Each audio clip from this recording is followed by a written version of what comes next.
ஏனுங்க இன்றைக்கெல்லாம் பிள்ளைகளை பள்ளிக்கூடம் தட்டி விட்டுங்க வீட்டில் ஏகப்பட்ட வேலை இருந்துச்சுங்க. சரி அதையெல்லாம் செஞ்சு முடிச்சிடலாம் அப்படின்னு காத்தாலேருந்து பொழுதா வரைக்கும் உண்மையாலுமே வீட்டு வேலை தான்.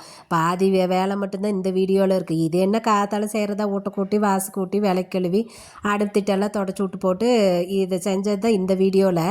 மீதியெல்லாம் பார்த்திங்கன்னா இன்னொரு வீடியோவில் இருக்குது. அப்புறம் இன்றைக்கி அந்த உடைக்கு போடுறதுக்கு துணி எடுத்துகிட்டு வந்தேன்னு சொன்னனால அதையெல்லாம் அலசி போட்டுடலாம் அப்படின்னு சொல்லிட்டு அப்புறம் அதை தான் அலசி போட்டேன்.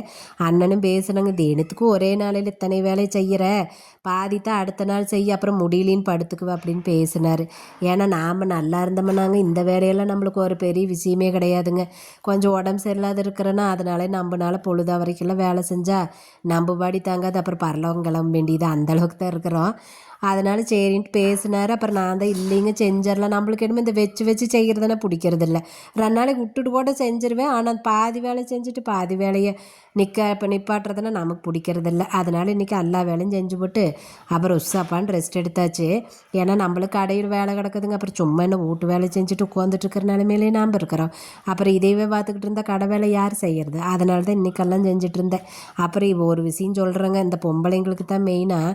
ஏன்னா ஆம்பளைங்க யாரும் அவ்வளோ சீக்கிரம் இன்னொருத்தர் பார்த்து இப்படி சொல்கிறதுக்கான, இந்த பொம்பளைங்க இந்த வீட்டில் இருக்கிறவங்க பார்த்தீங்கன்னா தினம் வேலைக்கு போகிற பொம்பளைங்க இருப்பாங்க. அவை காத்தால் எழுந்திரிச்சு வீட்டு வேலையை முடிச்சுட்டு படப்படன்னு வேலைக்கு ஓடிட்டு ஓடியாரோன்னு வந்து மறுபடியும் வீட்டு வேலை செய்யணும். அதுபோக இந்த கடைகண்ணி வச்சுருக்கிறவங்களும் அப்படித்தான். வேலைக்கு போகிறவங்களுக்காவது இந்த டைமிங்னு ஒன்று இருக்குங்க. இந்த கடைகண்ணி வச்சுருக்கிறவங்களுக்கெல்லாம் நேரங்காலமெல்லாம் கிடையாது. நேரத்துக்கு தூங்கவும் முடியாது, நேரத்துக்கு சோறு தூங்கவும் முடியாது, நல்ல சோறாக்கி கூட திங்க முடியாது. அந்தளவுக்கு ஓடுனா தான் அந்த கடையை நடத்த முடியும். சும்மா எல்லாம் வெளியிலேருந்து பார்க்குறதுக்கு ஈஸியாக தான் தெரியும். எல்லாம் அவிய வீட்டுக்குள்ளே போய் பார்த்தா தான் தெரியும். இந்த மாதிரி ஓடி ஆடி வேலை செய்கிறாங்களா? ஒரு நாளைக்கு ஏதாவது ஒரு காரணத்துக்கு அந்த அன்றைக்கி வீட்டில் இருக்கிறாங்கன்னு வச்சுக்கோங்க. அந்த அன்றைக்கி அது வீட்டு வேலையெல்லாம் முடிச்சு பிடிச்சி துசாப்பான்னு இப்படி கோந்திருப்பாங்க. அந்த நேரம் பார்த்து இந்த பக்கத்து வீட்டில் இருக்கிறவங்க, இதில் சொந்தக்கார மூடு, இல்லை கூட பிறந்த அக்கா தங்கச்சி யாராக வேணால் இருக்கட்டும், ஒன்று ஃபோன் பண்ணுறது, இல்லை பக்கத்தில் இருந்தால் நேரில் வந்தால் உங்களுக்கு என்னப்பா ஜாலியாக உட்காந்துருக்குறீங்க, ஜாலியாக ரெஸ்ட் எடுக்கிறீங்க, எங்களை பாரு தினம் வேலை செய்கிறதா இருக்குது. என்ன வீட்டு வேலை செய்கிறது அவ்வளோ பெரிய கஷ்டமா? அட எல்லாத்துக்கும் வேலை கஷ்டம்தான், எல்லா வேலையும் கஷ்டம் தான், நான் அதை குறை சொல்லலை. ஆனால் நீங்கள் மற்றவங்களை கேவலமாக சொல்கிறீங்க பார்த்தீங்களா, அதை தான் தப்புன்னு சொல்கிறேன். உங்களுக்கு வெறும் வீட்டு வேலை செய்கிறதுக்கே பெரிய கஷ்டம்னு நினைக்கிறீங்களே, அப்புறம் அவங்க வேலைக்கும் போய்கிட்டு வீட்டு வேலை செய்கிறவங்களுக்கு அவங்களுக்கு எப்படி இருக்குன்னு யோசிச்சு பாருங்க.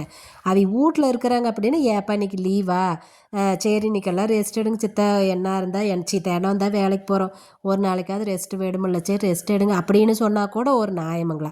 உங்களுக்கு என்ன ஜாலியாக ரெஸ்ட் எடுக்கிறீங்க அப்படின்னா எரிச்ச வருமா வராதா? சில பேரெல்லாம் மூஞ்சி காட்டுறவங்களா இருந்தால் டக்குன்னு மூஞ்சில் அடித்த மாதிரி பதில் சொல்லிடுவாங்க. அப்புறம் எங்களாட்ட வாயசத்தை ஊச்சிவெல்லாம் ஒன்றுமே சொல்கிறதில்ல, மனசுக்குள்ளேயே வச்சுட்டு எரிச்சலாயிட்டு இருக்கிறோம். இனிமேட்டு இப்படிலாம் சொல்லாதீங்க.